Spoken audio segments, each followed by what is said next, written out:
जय श्री कृष्णा। गीता का द्वितीय अध्याय। इस अध्याय में हम जानेंगे श्री कृष्ण ने अर्जुन का शोक कैसे दूर किया। श्री कृष्ण ने जब देखा कि अर्जुन युद्ध नहीं करना चाहते हैं तो अर्जुन से प्रश्न किया कि जानते हो, तुम तो पंडितों जैसा बड़ी बड़ी बातें बखार रहे हो, लेकिन तुम्हें यह नहीं पता कि पंडित लोग किसी के मरने पर शोक नहीं करते। तुम्हें पता है क्यों? क्या तुम्हें पता है आत्मा मरती है? क्या तुम्हें पता है कि हमारा उद्देश्य क्या है? क्या तुम्हें पता है अगर तुम युद्ध नहीं करोगे तो क्या होगा? इस प्रकार के प्रश्नों के द्वारा और उत्तर देते हुए अर्जुन को मोटिवेट किया कि तुम्हें युद्ध करना चाहिए।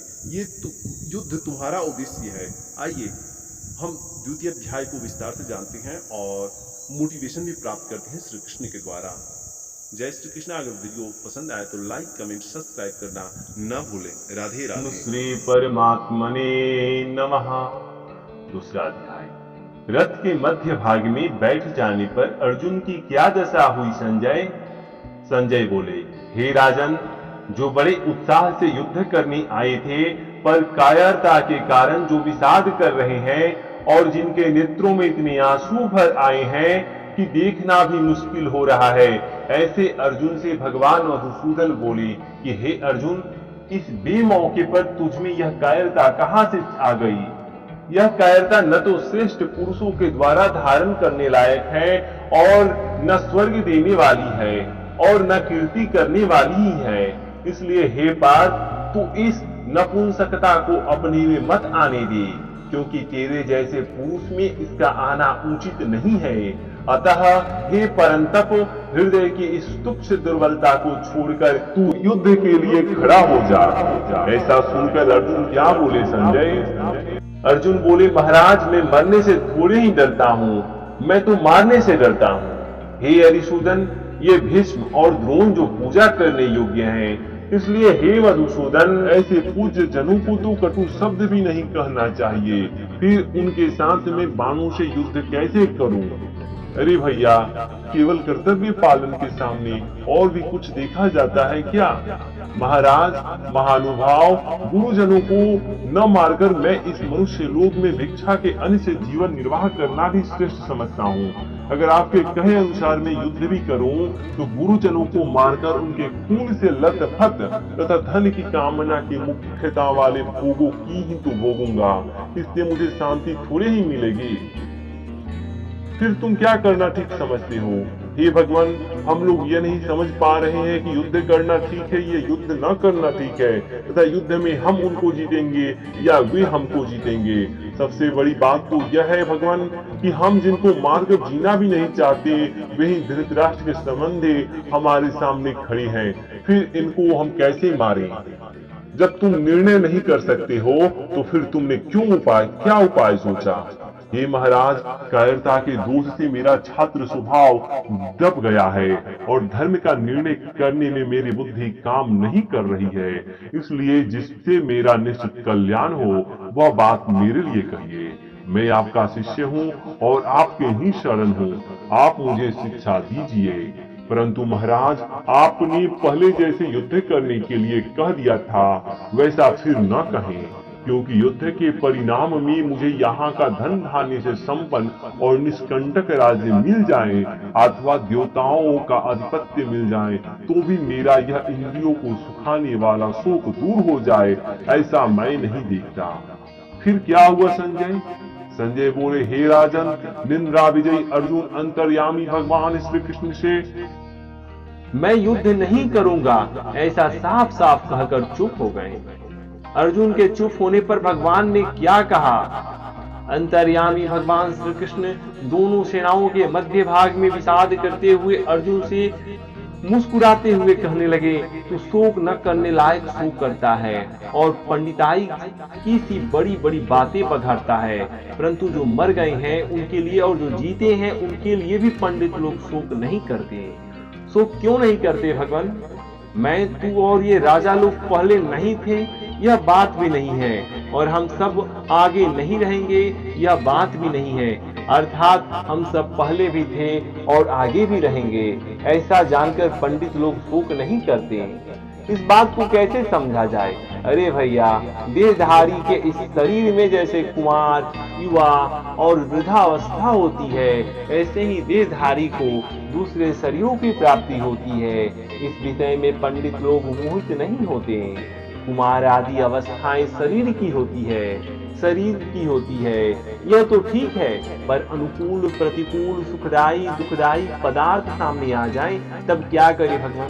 हे कुंती नंदन, इंद्रियों के जितने विषय हैं वे सभी अनुकूलता और प्रतिकूलता के द्वारा सुख और दुख देने वाले हैं, परंतु वे आने जाने वाले और अनित्य ही हैं। इसलिए हे अर्जुन, उनको तुम सहन करो, अर्थात उनमें तुम निर्विकार रहो।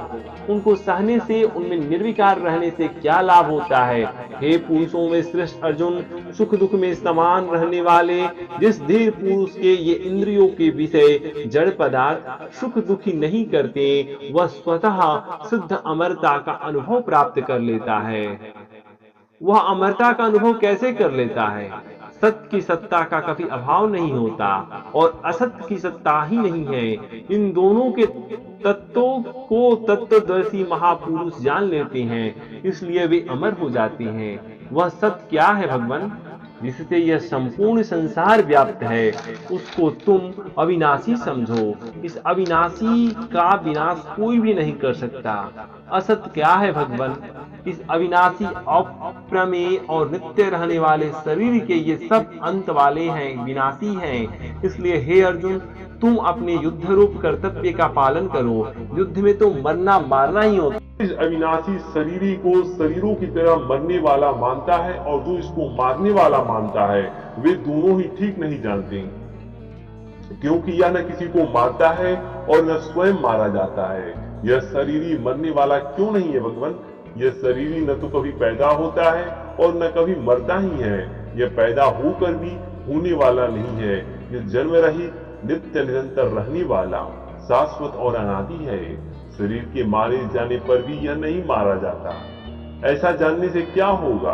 ये पार्थ, जो मनुष्य इस शरीर को अविनाशी, नित्य, जन्म रहित और अव्ययी जानता है, वो कैसे किसी को मार सकता है और कैसे किसी को मरवा सकता है? तो फिर मरता कौन है भगवान? अरे भैया, शरीर मरता है। मनुष्य जैसे पुराने कपड़ों को छोड़कर नए कपड़ों को धारण करता है, ऐसे ही यह शरीर ये पुराने शरीरों को छोड़कर दूसरे नए शरीरों में चला जाता है। नए नए शरीरों को धारण करने से इसमें कोई न कोई विकार तो आता ही होगा। नहीं, इसमें कभी कोई विकार नहीं आता, क्योंकि इस शरीर को शस्त्र काट नहीं सकता, अग्नि जला नहीं सकती, जल गीला नहीं कर सकता और वायु सुखा नहीं सकती। यह शस्त्र आदि से कटता, जलता, गलता और सूखता क्यों नहीं है?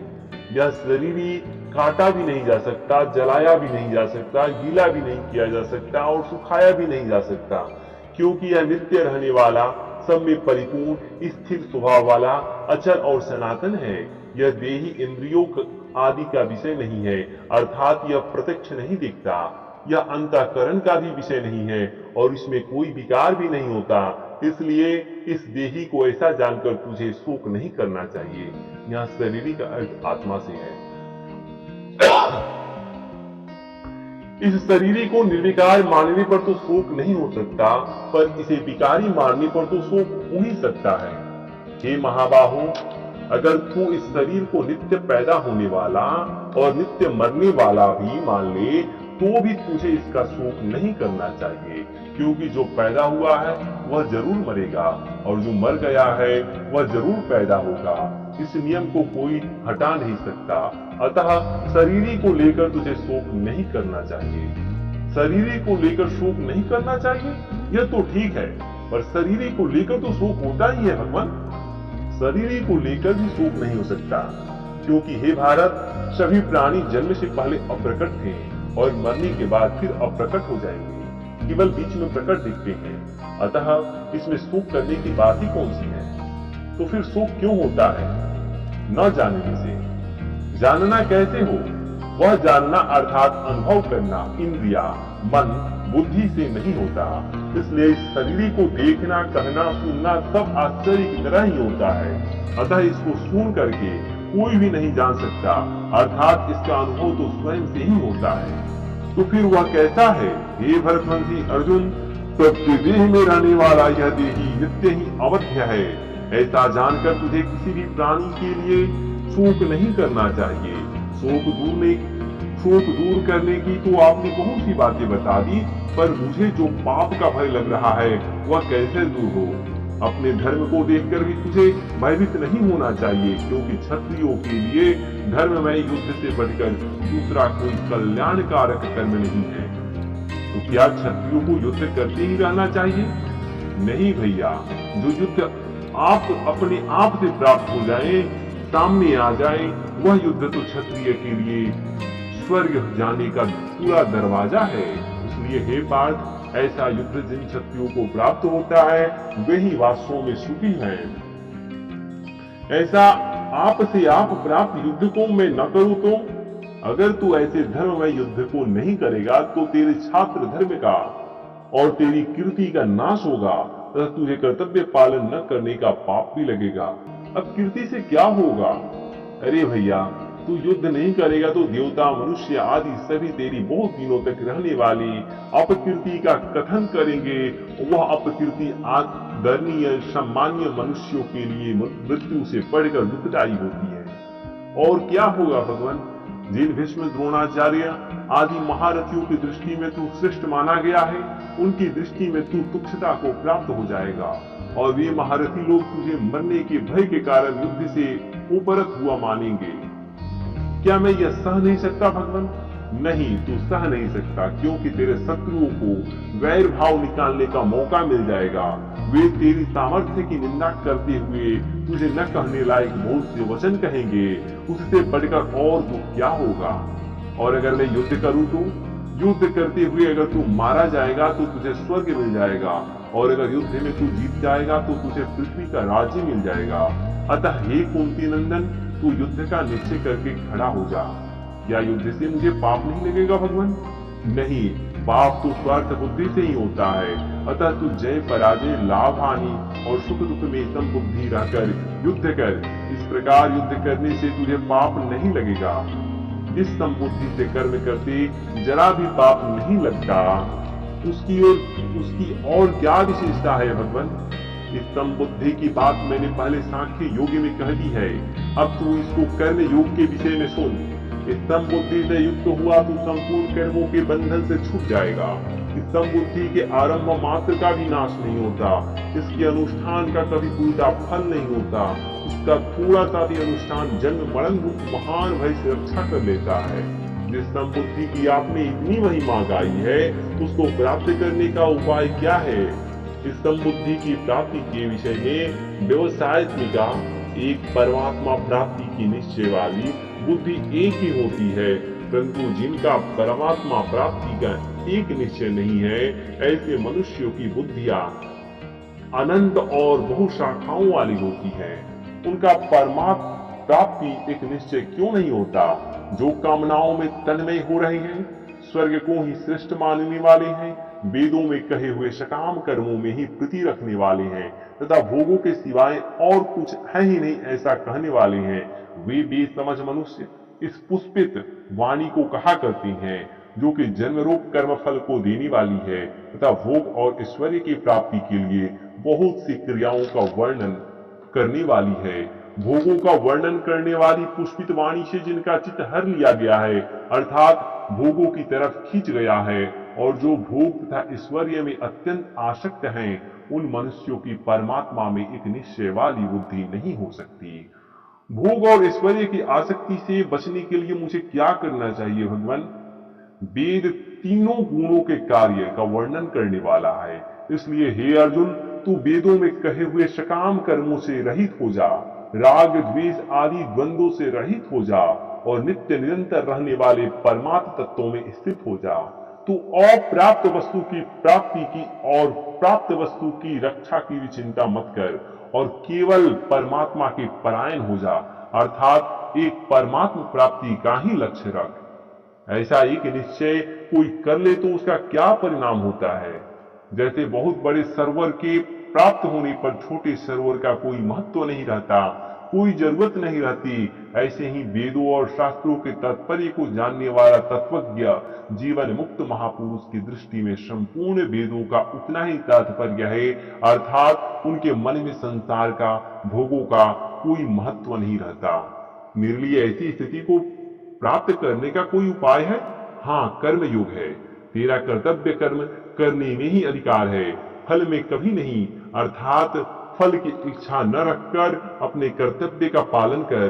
तू कर्म फल का हेतु भी मत बन, अर्थात जिनसे कर्म किया जाता है उन शरीर, इंद्रिया, मन, बुद्धि आदि में भी ममता न रख। तो फिर मैं कर्म करूं ही क्यों? कर्म न करने में भी तेरी आसक्ति नहीं होनी चाहिए। तो फिर कर्म करूं कैसे? सिद्धि असिद्धि में सम होना योग कहलाता है। इसीलिए हे धनंजय, तू आसक्ति का त्याग करके योग में स्थित होकर कर्म कर। अगर योग में स्थित होकर कर्म न करूं तो समता यानी योग के बिना सकाम कर्म अत्यंत निकृष्ट है। अतः हे धनंजय, तू समबुद्धि का ही आश्रय ले, क्योंकि कर्म फल की इच्छा करने वाले कृपण हैं, अर्थात कर्म फल के गुलाम हैं। कर्म फल की इच्छा वाले कृपण है तो फिर श्रेष्ठ कौन है? समबुद्धि से युक्त मनुष्य श्रेष्ठ है। समबुद्धि से युक्त मनुष्य इस जीवित अवस्था में ही पाप पुण्य से रहित हो जाता है। इसलिए तू समता में ही स्थित हो जा, क्योंकि कर्मों में समता ही कुशलता है। समबुद्धि का क्या परिणाम होगा भगवान? समता से युक्त मनीषी कर्मजन्य फल का त्याग करके और जन्म रूप बंधन से रहित होकर निर्विकार पद को प्राप्त हो जाते हैं। यदि मैं कब समझूं कि मैंने कर्मजन्य फल का त्याग कर दिया? जब तेरी बुद्धि मोह रूपी दलदल को तर जाएगी, तब तुझे सुनने में आने वाले भोगों से वैराग्य हो जाएगा। वैराग्य होने पर फिर समता की प्राप्ति कब होगी? योग की प्राप्ति कब होगी? शास्त्रों के अनेक सिद्धांतों से, मतभेदों से विचलित हुई तेरी बुद्धि जब संसार से सर्वथा विमुख होकर परमात्मा में अचल हो जाएगी, तब तुझे योग की प्राप्ति हो जाएगी। अर्जुन बोले, समता को प्राप्त हुए स्थिर बुद्धि वाले मनुष्य के क्या लक्षण होते हैं? भगवान बोले, हे पार्थ, जब साधक मन में रहने वाले संपूर्ण कामनाओं का त्याग कर देता है और अपने आप से अपने आप में ही संतुष्ट रहता है, तब वह स्थित प्रज्ञ कहलाता है। वह स्थित प्रज्ञ बोलता कैसे है? भैया, उसका बोलना साधारण क्रिया रूप से नहीं होता, प्रत्युत भाव रूप से होता है। वर्तमान में व्यवहार करते हुए दुखों की प्राप्ति होने पर जिसके मन में उद्वेग नहीं होता और सुखों की प्राप्ति होने पर जिसके मन में स्पृहा नहीं होता, तो जो राग, भय और क्रोध से रहित हो गया है, वह मननशील मनुष्य स्थित प्रज्ञ कहलाता है। सब जगह आसक्ति रहित हुआ जो मनुष्य प्रारब्ध के अनुसार अनुकूल परिस्थिति के आने पर हर्षित नहीं होता और प्रतिकूल परिस्थिति के आने पर द्वेष नहीं करता, उसकी बुद्धि स्थिर हो गई है। अर्थात पहले उसने मुझे परमात्मा की प्राप्ति ही करनी है, ऐसा जो निश्चय किया था वह अब सिद्ध हो गया है। वह स्थित प्रज्ञ बैठता कैसे है भगवान? जैसे कछुआ अपने चारों पैर, गर्दन, पूंछ इन 6 अंगों को समेट कर बैठता है, ऐसे ही जिस समय वह कर्म योगी संपूर्ण इंद्रियों और मन को अपने अपने विषयों से समेट लेता है, हटा लेता है, उस समय उसकी बुद्धि स्थिर हो जाती है। इंद्रियों को समेटने की वास्तविक पहचान क्या है? इंद्रियों को अपने विषयों से हटा देने वाला देहाभिमानी मनुष्यों के भी विषय तो निवृत्त हो जाते हैं, पर रस बुद्धि निवृत्त नहीं होती। परंतु परमात्मा की प्राप्ति होने से उस स्थित प्रज्ञ मनुष्य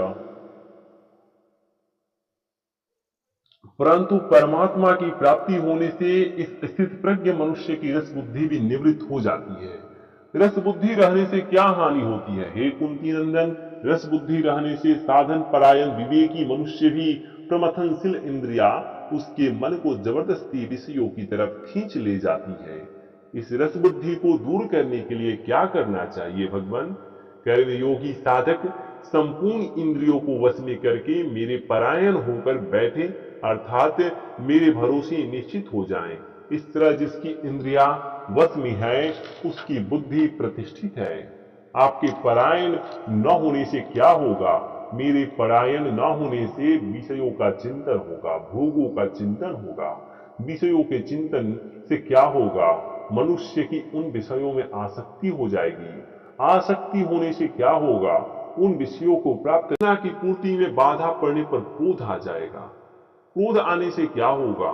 क्रोध के आने से सम्मोह हो जाएगा, अर्थात मूर्छा छा जाएगी। मूर्छा छा जाने से क्या होगा? मैं साधक हूं तो मुझे ऐसा व्यवहार करना चाहिए, ऐसा बोलना चाहिए आदि जो पहले विचार किया था उसकी स्मृति नष्ट हो जाएगी, अर्थात उसकी याद नहीं रहेगी। स्मृति नष्ट होने पर क्या होगा? बुद्धि नष्ट हो जाएगी, अर्थात इस समय मुझे क्या करना चाहिए क्या नहीं, यह विवेक शक्ति दब जाएगी। बुद्धि नष्ट होने से क्या होगा? उस मनुष्य का पतन हो जाएगा। स्थित प्रज्ञ की बैठने की बात तो आपने बता दी, अब यह बताइए कि वह चलता कैसे है?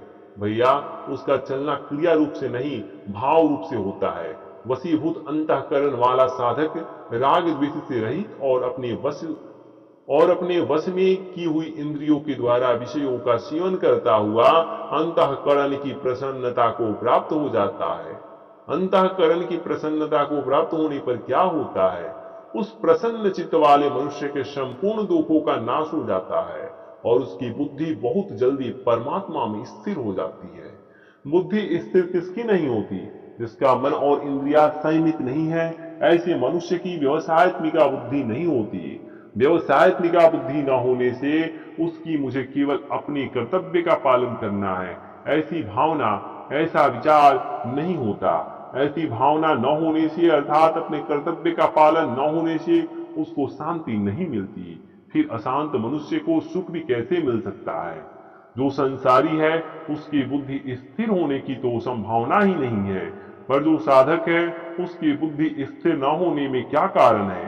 कारण यह है कि जैसे जल में चलती हुई नाव को वायु भर लेती है, ऐसे ही साधक की अपने अपने विषयों में विचरती हुई इंद्रियों में से एक इंद्रिय भी मन के साथ हो जाती है। इस इंद्रिय के साथ मिला हुआ वह अकेला मन ही उस साधक की बुद्धि हर लेता है। तो फिर बुद्धि स्थिर कैसे होती है? हे महाबाहो, जिसकी इंद्रिया सब प्रकार से वश में है, अर्थात जिसके मन से भी विषयों का चिंता नहीं होता, उसकी बुद्धि स्थिर होती है। जिसकी इंद्रिया वश में नहीं है, ऐसे साधारण मनुष्यों में और जिसकी इंद्रिया वश में है, ऐसे संयमी मनुष्यों में क्या अंतर है? साधारण मनुष्यों की जो रात है, अर्थात जो परमात्मा प्राप्ति के विषय में बिल्कुल सोए हुए हैं, उस रात में संयमी मनुष्य जागता है, अर्थात परमात्म तत्व का अनुभव करता है। और जिसमें साधारण मनुष्य जागते हैं, अर्थात भोग भोगने और संग्रह करने में बड़ी सावधान सजग रहते हैं, वह तो परमात्म तत्व को जानने वाला मननशील मनुष्य की दृष्टि में रात है, अंधेरा है। तो फिर उस संयमी मनुष्य के सामने भोग पदार्थ आते ही नहीं होंगे? आते हैं, परंतु जैसे अपनी मर्यादा में अटल रहने वाले और चारों ओर से जल द्वारा परिपूर्ण समुद्र में संपूर्ण नदियों का जल आकर मिल जाता है, फिर वह समुद्र में कोई विकार पैदा नहीं करता। ऐसे ही उस संयमी मनुष्य के सामने संसार के सभी भोग आते हैं, पर वे उसमें कोई विकार पैदा नहीं करते। ऐसा मनुष्य ही परम शांति को प्राप्त होता है, भोगों की कामना वाला नहीं। भोगों की कामना वालों को भी शांति की प्राप्ति कैसे हो? उनको तो त्याग से ही शांति प्राप्त होगी। जो मनुष्य संपूर्ण कामनाओं का तथा स्त्रिया का त्याग करके अहंता ममता से रहित होकर विचरता है, उसको शांति प्राप्त हो जाती है। अहंता ममता से रहित होने पर उसकी स्थिति कहाँ होती है? उसकी स्थिति ब्रह्मा में होती है, उसकी स्थिति ब्रह्म में होती है। हे पार्थ, यही ब्रह्म स्थिति है।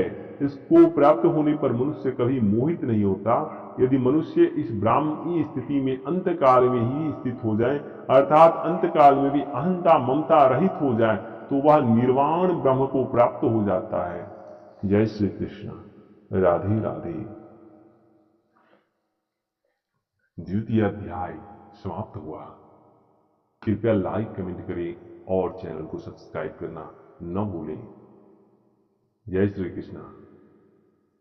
अगर आपको यह वीडियो पसंद आए तो कृपया चैनल को सब्सक्राइब करें और बेल आइकन को दबाना न भूलें। जय श्री कृष्ण।